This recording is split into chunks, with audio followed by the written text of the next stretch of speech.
এই সংবাদ সম্মেলনে উপস্থিত আমাদের ইলেকট্রনিক ও প্রিন্ট মিডিয়ার প্রিয় সাংবাদিক ভাই ও বোনেরা এবং আমার সহকর্মী শিক্ষক কর্মকর্তা কর্মচারী ও ছাত্রছাত্রী ভাই ও বোনেরা, আসসালামু আলাইকুম। আপনারা জানেন এই বাংলাদেশে যে 5 আগস্ট হয়েছে ইনসাফ ও ন্যায় বিচারের জন্য। ইনসাফ ও ন্যায় বিচারের ভিত্তিতেই একটি প্রতিষ্ঠান পরিচালিত হওয়ার কথা ছিল, কিন্তু দুঃখের বিষয় এই জামালপুর বিজ্ঞান ও প্রযুক্তি বিশ্ববিদ্যালয়ের vice chancellor, pro vice chancellor এবং রেজিস্ট্রার তার বিপরীত কর্মকাণ্ডে লিপ্ত একটি কালো অধ্যায়ের সৃষ্টি করেছে। তাদের অনিয়ম, দুর্নীতি, মানসিক নির্যাতন, হয়রানি, ভয়ভীতি প্রদর্শন এবং প্রাতিষ্ঠানিক শৃঙ্খলা ভঙ্গের মাধ্যমে, শপথ ভঙ্গের মাধ্যমে যে অপকর্মগুলো এই বিশ্ববিদ্যালয়ে বিগত 5 আগস্টের পরবর্তী পর্যন্ত সংঘটিত হয়েছে তারই বিস্তারিত জাতির উদ্দেশ্যে তুলে ধরার জন্য আপনাদের কাছে আমি উপস্থিত হয়েছি। আপনারা জানেন আমি এই বিশ্ববিদ্যালয়ের শিক্ষক ডক্টর আল মামুন সরকার, সমাজকর্ম বিভাগ এবং এই বর্তমান প্রশাসন 5 আগস্টের পরে পরিবহনের আহ্বায়ক হিসেবে দায়িত্ব পালন করেছি। এই প্রশাসনের অনিয়ম ও দুর্নীতিগুলো আপনার সামনে এখন জাতির উদ্দেশ্যে তুলে ধরছি। জামালপুর বিজ্ঞান ও প্রযুক্তি বিশ্ববিদ্যালয় এক কলঙ্কিত অধ্যায় রচিত হয়েছে এই প্রশাসনের আমলে। Professor doctor Roknuzzaman, professor doctor Mosharraf Hossain ও রেজিস্ট্রার নূর হোসেন চৌধুরীর মাধ্যমে সংগঠিত নানা অনিয়ম ও দুর্নীতি। আমরা ইতিপূর্বে বলেছি এই প্রশাসনের নানা রকম অনিয়ম, জুলুম ও বৈষম্যের কথা। সাংবাদিক ভাইয়েরা আপনারা জানেন 5 আগস্ট পরবর্তী প্রশাসনের কাছে সকলের প্রত্যাশা ছিল ইনসাফ ও ন্যায় বিচার, কিন্তু যা গতকাল নানা অনিয়মের মাধ্যমে নিয়োগপত্র প্রদান করে এই প্রতিষ্ঠানের বুকে কালো কফিনের পেরেক মারা হয়েছে।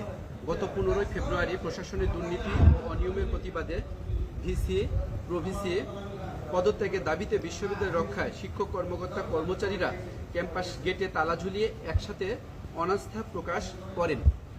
প্রভিসি ও তার অনুসারীরা আন্দোলনকারীদের ব্যানার ছিঁড়ে ও তালা ভেঙে জোরপূর্বক ক্যাম্পাসে প্রবেশ করে শিক্ষার পরিবেশ ও গণতান্ত্রিক প্রতিবাদের শিষ্টাচার লঙ্ঘন করেছেন।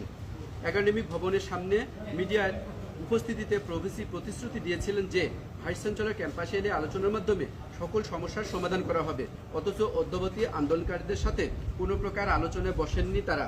আলোচনার পরিবর্তে প্রশাসন আন্দোলনকারীদের গোপনে ডেকে চাকরচ্যুতি সহ বিভিন্ন ধরনের হুমকি প্রদান ও প্রলোভনের অপচেষ্টা চালিয়ে যাচ্ছেন। নিম্নে ধারাবাহিকভাবে প্রশাসনের অনিয়মগুলো তুলে ধরা হলো। নিয়োগ প্রক্রিয়ায় অর্থের অপচয়। কয়েকজনের নিয়োগ পরীক্ষা সমাপ্ত করতে 60 লক্ষ টাকার অধিক খরচ করা হয়েছে এই বিশ্ববিদ্যালয়ে, যা রাষ্ট্রের আর্থিক অপচয়ের স্পষ্ট উদাহরণ এবং এটি সম্পূর্ণ বিধি বহির্ভূত বেআইন। আপনারা জেনে থাকবেন এই বিশ্ববিদ্যালয়টির বয়স 8 বছর পেরিয়ে গেছে। এখানে সকল ধরনের ভর্তি পরীক্ষা পর্যন্ত হয়ে থাকে এবং প্রাইমারি পরীক্ষা পর্যন্ত নিয়ে থাকে, অথচ সম্পূর্ণ অসৎ উদ্দেশ্যে ঢাকাতে তিনি একটি নিয়োগ পরীক্ষা নিয়েছেন। নিয়োগ পরীক্ষা নিয়ে রাষ্ট্রের অর্থের অপচয় করেছেন। আইন লঙ্ঘন করে নিয়োগ বোর্ড গঠন। তিনি তার পছন্দের মানুষদের নিয়োগ দেওয়ার জন্য আইন লঙ্ঘন করে আইন ও সংবিধির 6 এর ক ধারা থেকে গ ধারা পর্যন্ত সিলেকশন কমিটি গঠন করে এ ধারা লঙ্ঘন করা হয়েছে, যা সম্পূর্ণভাবে বিধি বহির্ভূত বেআইনি। নিয়োগ বোর্ড স্থগিত ও বহিরাগতদের বোর্ডে আসতে নিষেধ। অভ্যন্তরীণ ক্যান্ডিডেট থেকে অধিকতর যোগ্য ক্যান্ডিডেট থাকার কারণে ফিশারিজ বিভাগের সহযোগী অধ্যাপকের 25/9/2025 তারিখে নিয়োগ বোর্ড স্থগিত করা হয়েছে। পরবর্তীতে বোর্ডে বহিরাগত পরীক্ষার্থীদের আসতে নিষেধ করে সম্পাদিত হয়েছে নিয়োগ বোর্ডের সাজানো নাটক। পূর্ব নির্ধারিত সিনিয়র শিক্ষকদের প্রথম করে অধিকতর যোগ্যতার শিক্ষককে বঞ্চিত করা হয়েছে। জানা গেছে একজন সম্মানিত সিন্ডিকেট সদস্য আপত্তি প্রদান করেছেন। নিয়োগ ও পদোন্নয়ন নীতিমালা 5 ক লঙ্ঘন করে পদোন্নয়ন। বিশ্ববিদ্যালয় নীতিমালা রয়েছে শূন্য পদ পূরণ না করে অভ্যন্তরীণ প্রার্থী পদোন্নয়নের জন্য আবেদন করতে পারেন না, কিন্তু একই সিন্ডিকেটে তাদেরকে নিয়োগ ও পদোন্নয়ন দেওয়া হয়েছে, যা সম্পূর্ণরূপে নিয়োগ ও পদোন্নয়ন নীতিমালার 5 ক লঙ্ঘিত হয়েছে। দুর্নীতিগ্রস্তদের প্রমোশন। যে সকল কর্মচারী ও কর্মকর্তাদের বিরুদ্ধে গণতদন্ত কমিশনে আর্থিক দুর্নীতির অভিযোগ রয়েছে তাদেরকে অভিযোগ থাকা সত্ত্বেও বিচার না করে দেওয়া হয়েছে পুরস্কার স্বরূপ প্রমোশন, অথচ আমাদের প্রিয় শিক্ষার্থীদের লঘুদণ্ডে গুরুদণ্ড প্রদান করা হয়েছে, স্বেচ্ছাচারিতা এবং অনিয়ম করা হয়েছে। আইনের সুবিধামতো ব্যাখ্যা প্রদান। এই প্রশাসনে আইনের ব্যাখ্যা নিজেদের সুবিধামতো প্রদান করে থাকে। এক একজনের জন্য এক এক আইন, যেমন এশিয়ার না থাকায় 5-এর গ লঙ্ঘন করে কাউকে দেওয়া হয়েছে পদোন্নয়ন, আবার কারো হয়নি চাকুরির স্থায়ীকরণ। এরকম বৈষম্য সৃষ্টি করে বিশ্ববিদ্যালয়ের কর্মপরিবেশ বিনষ্ট করা হয়েছে। প্রশাসন, কর্মচারী ও শিক্ষকগণ নানা রকম ভয়ভীতি প্রদর্শন করে। মামলা হামলার ভয় দেখিয়ে চাকরি থেকে সাময়িক বরখাস্ত ও সাসপেন্ড করে নিজেদের কার্যসিদ্ধি করে চলেছে। ইতিমধ্যে আন্দোলনকারী ডক্টর আল মামুন সরকারের বিরুদ্ধে মেলান্দহ থানায় একটি জিডি দায়ের করা হয়েছে এবং তাকে ভয়ভীতি প্রদর্শন করা হচ্ছে যেন এটি কখনোই তাদের অনিয়ম ও দুর্নীতি প্রকাশ্যে না আসে। শিক্ষক কর্মকর্তা কর্মচারীদের বঞ্চনা। এই বিশ্ববিদ্যালয়ে একাধিক কার্যক্রম সম্পূর্ণরূপে সফল করে আসছে শিক্ষকগণ, সাথে সহযোগিতা করছেন কর্মকর্তা কর্মচারীরা, অথচ তাদেরকে আইনের বিভিন্ন মারপ্যাচের মাধ্যমে দিনের পর দিন বঞ্চিত করেছে। দীর্ঘ সময় তারা পেলেও তাদের বিভিন্ন সমস্যার সমাধান করতে সম্পূর্ণরূপে ব্যর্থ হয়েছেন। ফাইল স্টাডি না করে হুমকি। প্রশাসন কোনো ফাইল স্টাডি করেন না, শুধু হুমকি ধামকি দিয়ে কাজ করে। রেজিস্ট্রার তার রুমকে টর্চার সেলে পরিণত করেছে। ভিসি ও প্রভিসির অপকর্ম। ভিসি প্রভিসির অপকর্ম। এহেন কাজে ভিসি প্রভিসি অপকর্মে লিপ্ত রয়েছে। নিয়োগ নীতিমালার অপব্যাখ্যা ও অভ্যন্তরীণ শিক্ষকদের বঞ্চনা। ভিসি প্রভিসি এবং রেজিস্ট্রার মিলে নিয়োগ নীতিমালার অপব্যাখ্যা প্রদান করেন। অভ্যন্তরীণ শিক্ষকদের দীর্ঘ 3 বছর ধরে বিভিন্ন অজুহাতে আটকে রাখেন। অযোগ্য রেজিস্ট্রারের নিয়োগ ও প্রশাসনিক অরাজকতা। অযোগ্য বিশ্ববিদ্যালয়ের নিয়ম অনুযায়ী রেজিস্ট্রার পদের জন্য ডেপুটি রেজিস্ট্রার বা অতিরিক্ত রেজিস্ট্রার হিসেবে পূর্ব অভিজ্ঞতা থাকা বাধ্যতামূলক। বর্তমান রেজিস্ট্রারের এ ধরনের কোনো অভিজ্ঞতা না থাকা সত্ত্বেও তাকে নিয়ম বহির্ভূতভাবে নিয়োগ দেওয়া হয়েছে। কার সুপারিশে এবং কোন যোগ্যতায় তিনি গুরুত্বপূর্ণ পদে আসীন হলেন, নিজস্ব অভিজ্ঞতা দক্ষতা না থাকায় রেজিস্ট্রার, সহকারী রেজিস্ট্রার আলোচনার উপর সম্পূর্ণ নির্ভরশীল হয়ে পড়েছেন। তাদের যোগসাজস্য বিশ্ববিদ্যালয় আজ অনিয়ম ও অপরাধের আখড়ায় পরিণত হয়েছে। নিয়োগ বোর্ড সহ বিভিন্ন প্রশাসনিক সিদ্ধান্তে তার দুর্দর্শতা ও ভুলের কারণে বিশ্ববিদ্যালয় ভাবমূর্তি চরমভাবে ক্ষুণ্ণ হয়েছে। রেজিস্ট্রার নিয়মিতভাবে শিক্ষক, শিক্ষার্থী ও কর্মকর্তা কর্মচারীদের সাথে অত্যন্ত অশালীন ও রূঢ় আচরণ করেন। একটি নির্দিষ্ট রাজনৈতিক দলের নাম ভাঙিয়ে তিনি ক্যাম্পাসে প্রভাব বিস্তার করেন, তাদেরকে সুযোগ সুবিধা দিয়ে থাকেন, ভয়ভীতির সংস্কৃতি কায়েম করেছেন। তার পক্ষটি বর্তমানে সাধারণ কর্মকর্তা কর্মচারীদের জন্য এমনকি শিক্ষকদের জন্য নির্যাতনের কেন্দ্রে পরিণত হয়েছে। প্রতিবাদ করলেই তদন্ত কমিটি গঠন এবং তাদেরকে শাস্তির আওতায় আনার ভয়ভীতি প্রদর্শন করেন। ঢাকায় বিতর্কিত নিয়োগ পরীক্ষা ও আর্থিক কেলেঙ্কারি। তিনি ঢাকায় বিতর্কিত নিয়োগ পরীক্ষার ব্যবস্থা করেন, যেখানে সহযোগিতা করেন ডক্টর সাদিকুর রহমান, ভারপ্রাপ্ত প্রক্টর আহসান হাবিব, হাবিবুর রহমান, মাহবুব আলম সহ সহায়ক কর্মচারীরা। তাদের যোগ সাজসে এ ধরনের বিতর্কিত নিয়োগ ও আর্থিক কেলেঙ্কারি সহ ঢাকায় পরীক্ষা অনুষ্ঠিত হয়। অথচ এই বিশ্ববিদ্যালয়ে সকল ধরনের পরীক্ষা নিয়োগ সম্ভব। সিন্ডিকেটের সর্বশেষ সিদ্ধান্তে উল্লেখ আছে এখানে নিয়োগ পরীক্ষা এবং অন্য বিষয়গুলো এখানে অনুষ্ঠিত হবে। এক কথা বলবেন না, চুপ করুন। স্ট্যান্ড আপ কোঠা বলে তড়িঘড়ি সিন্ডিকেট ব্যাকডেট নিয়োগ ও আর্থিক লেনদেন।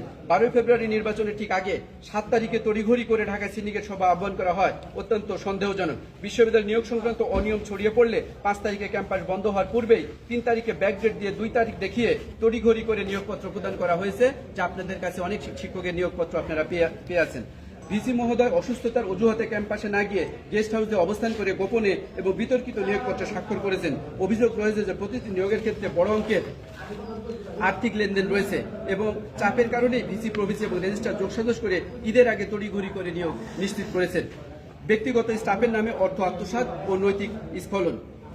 Vice chancellor, pro vice chancellor তাদের বাসার জন্য ড্রাইভার, মালি এবং অর্ডারলি প্রাপ্য হলেও তারা বিশ্ববিদ্যালয়ে বরাদ্দকৃত জনবল ব্যবহার করেন না। তারা নিজেদের দেওয়া নাম ব্যবহার করে বা কাল্পনিক নাম ব্যবহার করে এসব পদের জন্য বরাদ্দকৃত টাকা বিশ্ববিদ্যালয় থেকে উত্তোলন করে আত্মসাৎ করেছেন। এ ধরনের নীতিহীন, নৈতিকতা বিবর্জিত vice chancellor, pro vice chancellor এবং রেজিস্ট্রারের কথা বলতেও আজকে শিক্ষক সমাজ লজ্জিত। এই লজ্জিত শিক্ষক সমাজ বলছে যে বর্তমান প্রশাসন এই রমরীয় সপক্ষে পূর্ববর্তী প্রশাসনে দোহাই দিচ্ছে এবং কোনোভাবে গ্রহণযোগ্য যেটা নয়। 5 আগস্টে ছাত্র জনতার অভ্যুত্থান হয়েছিল সকল প্রকার অন্যায্য, বৈষম্য ও দুর্নীতির বিরুদ্ধে এবং সততা প্রতিষ্ঠার লক্ষ্যে। দুর্নীতির বিরুদ্ধে বিপ্লবের পর দায়িত্ব নিয়ে পুনরায় একই ধরনের আর্থিক অনিয়মে লিপ্ত হওয়া দেশ ও জাতির জন্য দুর্ভাগ্যজনক এবং এই বিশ্ববিদ্যালয়ের যারা স্টেক হোল্ডার রয়েছে শিক্ষক কর্মকর্তা তাদের জন্য বৈষম্য সৃষ্টি করেছে, অনাস্থা সৃষ্টি করেছে এবং কর্মপরিবেশ বিনষ্ট হয়েছে, সর্বোপরি রাষ্ট্রে ধ্বংসের মুখোমুখি দাঁড়িয়ে হয়েছে, বিশ্ববিদ্যালয়ের ধ্বংসের মুখোমুখি আদর্শিক। সুতরাং সাংবাদিক ভাইদের মাধ্যমে আমি দেশ ও জাতির কাছে জানাতে চাই, আমরা যারা আন্দোলনে আছি তাদের সুনির্দিষ্ট কিছু দাবি রয়েছে, সে দাবিগুলো আপনাদের বলছি। অবিলম্বে সকল বিতর্কিত নিয়োগ ও পদোন্নতি বাতিল করতে হবে। দাবি 2, নিয়োগ ও পদোন্নয়ন নীতিমালার যথাযথ অনুসরণ নিশ্চিত করতে হবে। দাবি 3, দুর্নীতিগ্রস্ত কর্মকর্তাদের বিরুদ্ধে বিভাগীয় তদন্ত ও আইনানুগ ব্যবস্থা নিতে হবে। দাবি 4, বিশ্ববিদ্যালয়ে ভীতিমুক্ত কর্মপরিবেশ ও ন্যায় বিচার প্রতিষ্ঠা করতে হবে। যাদের নামে জিডি করে মামলা করে ভয়ভীতি প্রদর্শন করছে সেগুলো প্রত্যাহার করতে হবে। ভিসি প্রভিসি ও রেজিস্ট্রারকে পদত্যাগ করতে হবে।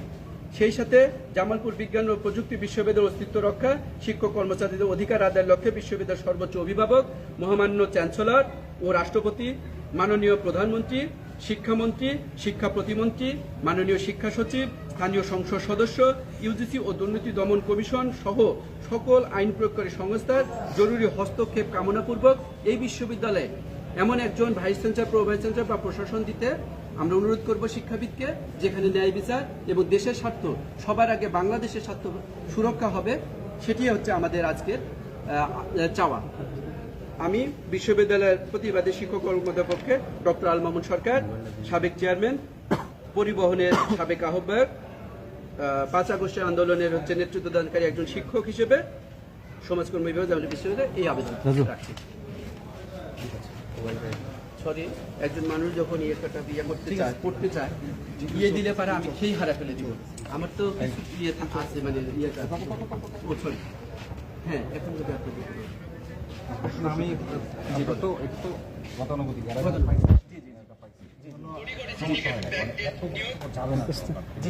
আচ্ছা বলেন।